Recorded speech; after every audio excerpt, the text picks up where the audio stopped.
అంబేద్కర్ కోనసీమ జిల్లా రామచంద్రపురం మండలం రేస్పేట 13వ వార్డులో వేంచేసి ఉన్న శ్రీలక్ష్మీ గణపతి ఆలయంలో నిర్వహించిన 36వ వార్షికోత్సవ వేడుకలు ఘోర ఘటనతో అశాంతికి దారి తీశాయి. ఆలయ కమిటీ వ్యవహారాల్లో జరుగుతున్న అవకతవకలను ప్రశ్నించిన కమిటీ సభ్యుడు గొర్రెల వెంకటరమణపై హత్యాయత్నానికి పాల్పడ్డారని కమిటీ సభ్యులు మరియు ఆయన బంధువులు, స్థానికులు తీవ్ర ఆరోపణలు చేస్తున్నారు. గత దాదాపు 10 సంవత్సరాలుగా ఆలయ వార్షికోత్సవాల నిర్వహణలో ఆర్థిక అక్రమాలు, లెక్కల అవకతవకలు జరుగుతున్నాయనే ఆరోపణలు వినిపిస్తున్నాయి. ఈ ఏడాది అవి బయటపడకుండా అడ్డుకునేందుకు ప్రయత్నాలు జరిగాయన్న అనుమానాలు వ్యక్తమవుతున్నాయి. ఈ క్రమంలో అక్రమాలపై ప్రశ్నించిన గొర్రెల వెంకటరమణను కమిటీ సభ్యుడిగా నిలదీయడాన్ని సహించలేని ఆలయ కమిటీ ప్రెసిడెంట్ గడ్డి జగన్, వాళ్ల అన్నయ్యలు గడి శ్రీను, గడి గోవిందు, గడి అజయ్ తన అనుచరులతో కలిసి దాడికి పాల్పడ్డాడని ప్రత్యక్ష సాక్షులు చెబుతున్నారు. ఆలయంలో పూజా కార్యక్రమాలు కొనసాగుతున్న సమయంలోనే ఎస్ఐ, పోలీసుల సమక్షంలోనే గొర్రెల వెంకటరమణపై, ఆయన భార్యపై, అడ్డొచ్చిన వారిపై విచక్షణారహితంగా కొడుతూ, తన్నుతూ, మారణాయుధాలతో దాడి చేసి హత్యాయత్నం చేశారని ఆరోపణలు ఉన్నాయి. ఈ దాడి సమయంలో ఎప్పటికైనా నీ చావు నా చేతిలోనే ఉంది, నన్ను విమర్శించి ప్రశ్నిస్తావా అంటూ బెదిరింపులకు కూడా పాల్పడ్డారని కమిటీ సభ్యులు, బాధితుల బంధువులు చెబుతున్నారు. ఆలయం ప్రాంగణంలో పూజలు జరుగుతున్న వేళ ఇలాంటి ఘోర దాడి జరగడం స్థానికులను తీవ్ర ఆగ్రహానికి గురిచేసింది. ఘటనతో ఆలయ ప్రాంగణం మొత్తం ఉద్రిక్తంగా మారగా, ఎస్ఐ సమక్షంలోనే దుర్భాషలాడుతూ కొట్లాట కొనసాగించడంతో పోలీసులు లాఠీ ఛార్జ్ చేయడంతో పరిస్థితి కొంతమేర సర్దుమణిగింది. దాడిలో తీవ్రంగా గాయపడిన గొర్రెల వెంకటరమణను వెంటనే ఆస్పత్రికి తరలించి చికిత్స అందిస్తున్నట్లు సమాచారం. ఈ ఘటనపై పోలీసులు ఎమ్మెల్సీ, మెడికో లీగల్ కేసు నమోదు చేసి దర్యాప్తు ప్రారంభించినట్లు తెలిపారు. ఫిర్యాదులో ప్రెసిడెంట్ గడ్డి జగన్తో పాటు ధర్మకర్త Kalisetti Seetharamaiah, vice president Kalisetti Rambabu, joint secretary Gorrela Rambabu, treasurer రాజు, కమిటీ సభ్యులు లంక దుర్గా కృష్ణ, సూరిబాబు తదితరులు ఈ దాడిలో పాల్గొన్నారని పేర్కొన్నట్లు సమాచారం. ఈ ఘటనపై గ్రామస్తులు తీవ్ర ఆగ్రహం వ్యక్తం చేస్తూ ఆలయ కమిటీ వ్యవహారాలపై సమగ్ర విచారణ జరపాలని, బాధ్యులపై కఠిన చర్యలు తీసుకోవాలని డిమాండ్ చేస్తున్నారు. పవిత్ర ఆలయాన్ని రాజకీయాలు, అక్రమాలకు వేదికగా మార్చిన వారిపై చర్యలు తీసుకోకపోతే పెద్ద ఉద్యమానికి దిగుతామని హెచ్చరిస్తున్నారు. ఈ ఘటనపై పూర్తి స్థాయిలో దర్యాప్తు కొనసాగుతోందని, సాక్ష్యాలు, వాంగ్మూలాలు సేకరించి అన్ని కోణాల్లో పరిశీలించి న్యాయం చేస్తామని పోలీసులు స్పష్టం. లక్ష్మీ గణపతి ఆలయం రైస్పేట గుడి కమిటీ సభ్యుడిని నేను. నా పేరు గొర్రెల వెంకట్రావు. ఇలా అయితే ఇప్పుడు మా గుడి కమిటీలో లెక్కల విషయమే డబ్బులు, కూరగాయలు పట్టి అయితే కిరాణా అలాంటి వ్యవహారాల్లో చిన్న కూరగాయల దగ్గర లెక్కల వ్యవహారాల్లో తేడా వచ్చి నేను గడి జగన్ మా గుడి కమిటీ ప్రస్తుత గుడి కమిటీ ప్రెసిడెంట్ గా వ్యవహరిస్తున్నాడు. అతన్ని ఈ విషయమై గుడి కమిటీ అందరితో వెళ్ళి మాట్లాడిన తర్వాత అది జగన్ గారి విషయం దగ్గరికి వచ్చిన తర్వాత జగన్ గారు దానికి సమాధానం అడిగితే ఏంటి దీనికి ఎలా జరిగింది ఏంటి అని అడిగితే ఇలాంటి అతను ఈ కూరగాయలు వ్యవహారం అది అతను ఆ టైంలో చూసిన వాళ్ళ మేము అతన్ని అడిగితే మేము వెళ్ళి దానికోసం ఆ కూరగాయల దుకాణం అతను అడగడంతో అతను తీసుకున్న అమౌంట్ ఎక్కువ మా దగ్గర, కానీ అంత తీసుకోలేదని చెప్పి దుష్ప్రచారం చేస్తున్నాడు. బయట దుష్ప్రచారం చేస్తుంటే జగన్ గారి దృష్టి తీసుకెళ్తే ఆ విషయాన్ని జగన్ గారు నాకు తెలియకుండా మీరు అతనితో డిస్కస్ ఎందుకు చేశారు, నాకు చెప్పాలి కదా అలాంటిది ఏదైనా ఉంటే, ఇలాంటి నాకు తెలియకుండా మీరు వెళ్ళి సొంతంగా డిస్కషన్ చేసి చెప్పు తీసుకుకొడతాను ఇలాంటి వ్యవహారాల్లో అని చెప్పి గడి జగన్ అనడం జరిగింది. ఇది గత కమిటీ మీటింగ్ లో మేము డిస్కస్ చేసుకుంటే దాన్ని సాగదీస్తూ గడి జగన్ మొన్న 24వ తారీఖుని మా గుడి కమిటీ మీటింగ్ జరిగితే దాంట్లో భాగంగా అతను ఈ విషయాన్ని మళ్ళీ రాగొట్టి మళ్ళీ ఇంకొకసారి దీన్ని హెచ్చరించి ఏదైనా సరే నేను తెచ్చిన వ్యవహారాల దగ్గర కానీ, నేను తెచ్చిన పట్టీల దగ్గర కానీ, వీటి దగ్గర కానీ మీరు ఇదే విధంగా కానీ ఎంక్వైరీ చేస్తే నా వెనకాదల చెప్పు తీసుకుపడతాను అంతకని చెప్పి నా మీద దాడి చేయడానికి ప్రయత్నం చేశాడు. ఆ రోజు అది గుడి కమిటీ సభ్యుల సమక్షంలో జరిగింది. అప్పుడు ఆ గుడి మా ట్రెజరర్ అనేటువంటి రాజు నన్ను ఆ ఇంటి వెనకాదల నుంచి దాడించేసి పంపించేశాడు. వాళ్ళు కొడతారనే భయంతో, కొడితే బాగోదని.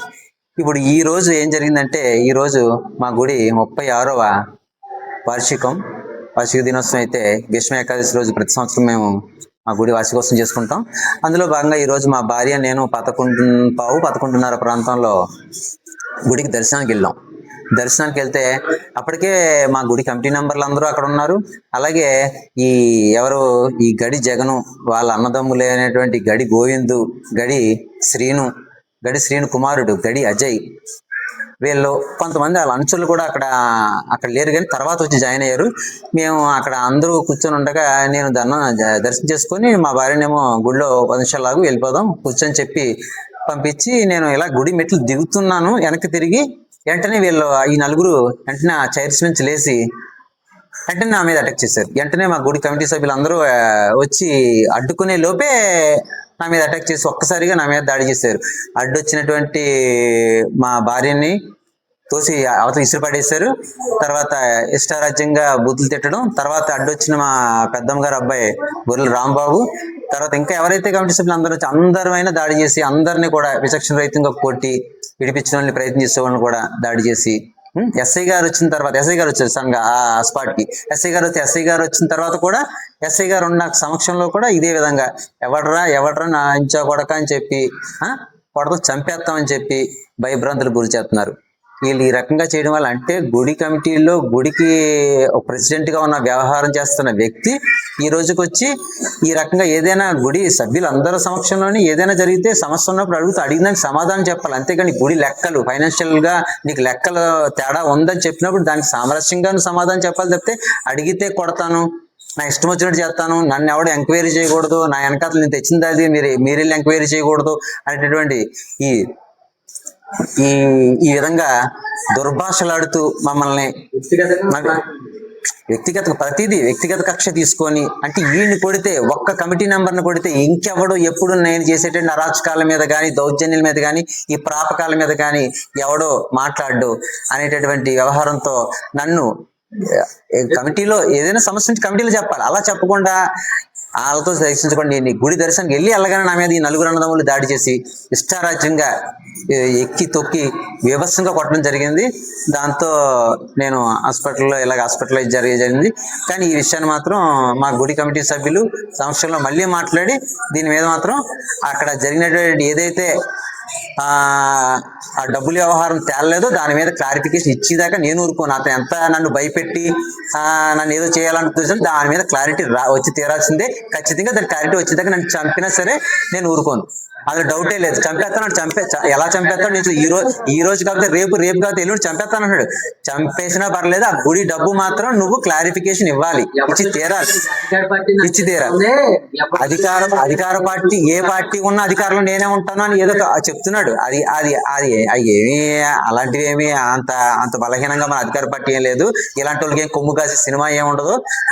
అంత బలహీనంగా ఏమి అధికార పార్టీ లేదు, ఆ గొడవ ఏం లేదు.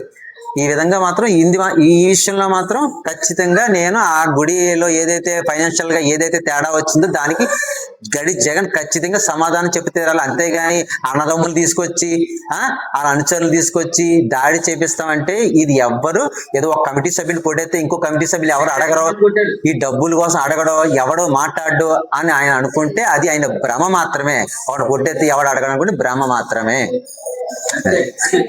రాంబాబు, నేను లక్ష్మీ గణపతి ఆలయానికి జాయింట్ సెక్రటరీని. లక్ష్మీ గణపతి ఆలయం రైస్పేట, బ్రాడీపేట, రైస్పేట ఆలయం, రైంద్రపురం. నేను ఇవాళ 36వ వార్షికోత్సవం వినాయకుడికి జరుగుతుండగా వారం క్రితం చిన్న మిస్టేక్ గొడవ జరిగింది ఇలా లెక్కల గురించి. అందులో జరిగిన తర్వాత కుర్రోడ్ని చంపేస్తారని అన్నారని తెలిసింది నాకు. నేను ఆ రోజు ఊర్లో లేను.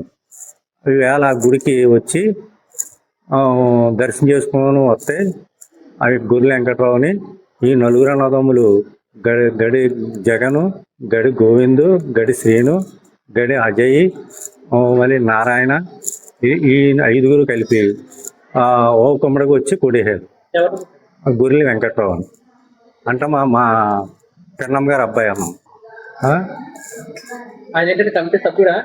కమిటీ సభ్యుడు, ఆయన కూడా కమిటీ సభ్యుడు.